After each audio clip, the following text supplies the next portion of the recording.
Why are so many health problems associated with inbreeding? Why are there cultural taboos against it? And what are some of the issues with splitting a Klingon human hybrid? Find out in my video right now.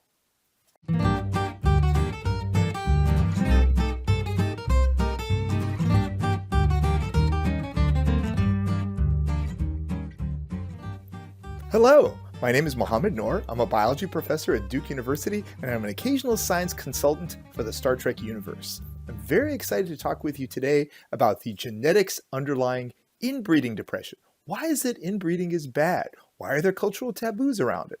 Now, I'm going to be talking about this in the context of a Star Trek Voyager episode that doesn't exactly talk about inbreeding, but some of the same scientific principles nonetheless apply. So it seemed like a good entry point. So let's go ahead and get started. This episode is called Faces, and it's from the first season of Voyager. It's another one that features these sort of zombie-looking aliens called the Vidians. You can see one here. At the start of the episode, we see that Voyager's chief engineer is B'Elanna Torres. She's half human and half Klingon. She's been captured by the Vidians. But what the Vidians did was pretty wild. They literally split Torres into two people. One of them fully human, this is Roxanne Dawson on the left, who plays her in Voyager, and one fully Klingon. In this case, I'm just showing a cosplayer. So the question I want to ask is whether someone could make a full person with half of their genetic code. You'll see in just a minute why this connects to inbreeding. But I'm going to start with a super quick refresher on some basic genetics that you've probably seen in some of my other videos. So DNA. DNA is the hereditary material in basically all life on the planet. It has four types of building blocks to it that we abbreviate with the letters A, C, G, and T. Now, DNA is assembled into these large packages that we call chromosomes, and we humans have 23 pairs of such chromosomes.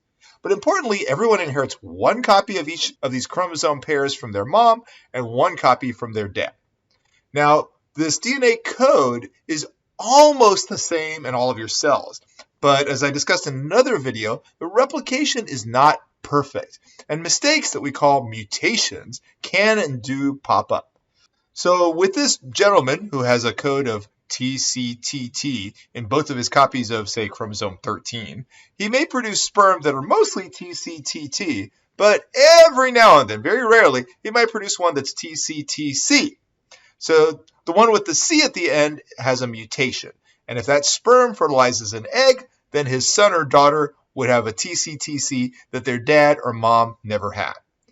What we've learned in the last decade is that we may have 100 or more such new mutations relative to our parents. And there are three possibilities for what these mutations might do. Fortunately, many of these mutations will have little or no effect. The person having them is totally fine. Yay! Very, very rarely, a mutation may be associated with a new ability. A really cool example of a new ability comes from the mutation that allows European adults to digest lactose from milk. That mutation just arose and spread within the past 5,000 years. It's really, really recent. And genetic studies of older European remains show they don't have that mutation. But unfortunately, the third possibility is that some mutations can be associated with disease and maybe even death. Now, you may be wondering, if mutations are so common and some of them are so bad, why do so many people seem okay? The answer is that we have two copies of every gene. One from mom and one from dad. So even when we have one defective copy, the other copy is good enough.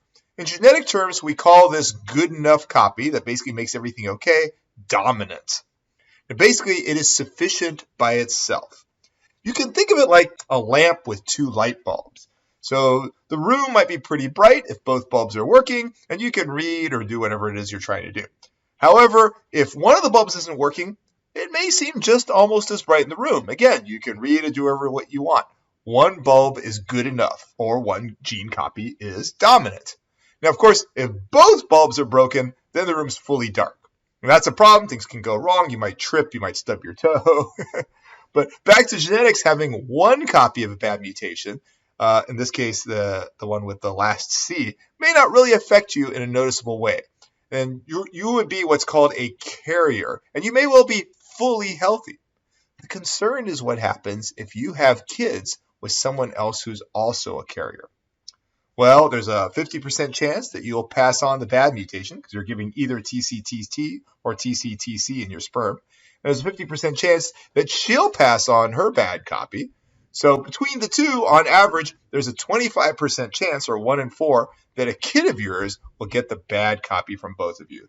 Poor kid. That kid's going to have problems. So how many bad mutations do you think you actually carry? Well, this is tricky because not only did you get the 100 new mutations that just appeared, but you also inherited some mutations from each of your parents that arose earlier in earlier generations. Now, you may want to sit down for these numbers, but one estimate is that people may carry something like 800 bad mutations. Now, some of these are pretty trivially bad. Even if you have 2 copies, the bad effect is tiny, but still. And some mutations are really bad. Now, some scientists estimate that you may carry 1 or 2 lethal mutations that cause death. Well, the good news is you're not dead. So you probably have healthy dominant variants at those genes that are keeping you alive. So what does all this have to do with inbreeding? Well, let me start with the definition. Inbreeding is, simply put, breeding between close relatives, maybe siblings or first cousins as examples. And we know there are taboos around this, particularly in some cultures. But inbreeding is also known to be associated with health problems in humans and in other species. A lot of problems may pop up in the offspring. Let me use dogs, for example. Inbreeding is associated with smaller litter sizes, with lower fertility, and with shorter lifespan. Now, the fact is that all these topics are linked. Bad mutations, diseases in offspring from inbreeding, and cultural taboos around inbreeding. Now again, everyone carries lots of mutations, but the good news is that most of us have different mutations from each other. So let's say there's 6 random people from a population, and I'm showing 14 of their genes. These lowercase red letters here are bad mutations. So everyone has a few bad mutations, but none of them have the same bad mutations. So if any of these people have kids together, there's no chance the kid will inherit 2 bad copies of the same gene. So let's have the top 2 people here have kids together. Kids should be fine, right? Well, yes, but 2 of these kids have the same mutation as each other because they both inherited that lowercase red a from the parent on the top right. Now, they're still okay since they're carriers with 1 good copy. They still have the big A. Now, what happens if these lower 2 individuals, who are siblings, have kids with each other? Uh-oh. Now there's a chance that the offspring would get 2 copies of the bad lowercase red a mutation and not have a copy of that dominant healthy capital A. That person would bear the full brunt of the bad mutation, which, if it's a lethal mutation, means they would be dead. So inbreeding is bad because what it does is it increases the likelihood that you bring together 2 of the same bad mutations into an individual. When that happens, you get someone who's sick or dead. Because of the large number of bad mutations that we all carry, it means the likelihood of a sickly kid is pretty high if you have kids with your sibling. And this may be why there's cultural taboos around it. So coming back to this episode, there's no actual inbreeding that happens here. However, we have 2 people that each have 1 copy of all their genes. If you create someone who has only 1 copy of all their genes, any of their bad mutations will not be masked by a healthy dominant copy. And given that people have 1 or 2 lethal mutations and many other bad ones, the 2 half people should be very, very sickly at best and probably would die. This may be why the doctor says at the end of this episode to the human half, your cell's ability to synthesize proteins has been severely compromised. You need the Klingon genes to survive. He may be referring to some bad mutation or combination of bad mutations lacking the dominant healthy version to mask it. So I'm going to speculate why the Klingon half was so healthy, because that's a little bit funny. Well, it's possible that Klingons have fewer bad mutations than humans. It's an alien species, so we don't know. Alternatively, it's possible that the Vidians could recognize some of the bad mutations in the Klingon half, and then maybe they did some genetic editing to replace those particular genes with the human copy. Now, we don't know, but there are potential workarounds since this is 350 years in the future and on another world and fiction. Did you enjoy this episode? Was it really cool seeing how a hybrid could be split into the 2 parental species? Let us know in the comments, and thank you for tuning in to BioTrekkie Explains. See you next time!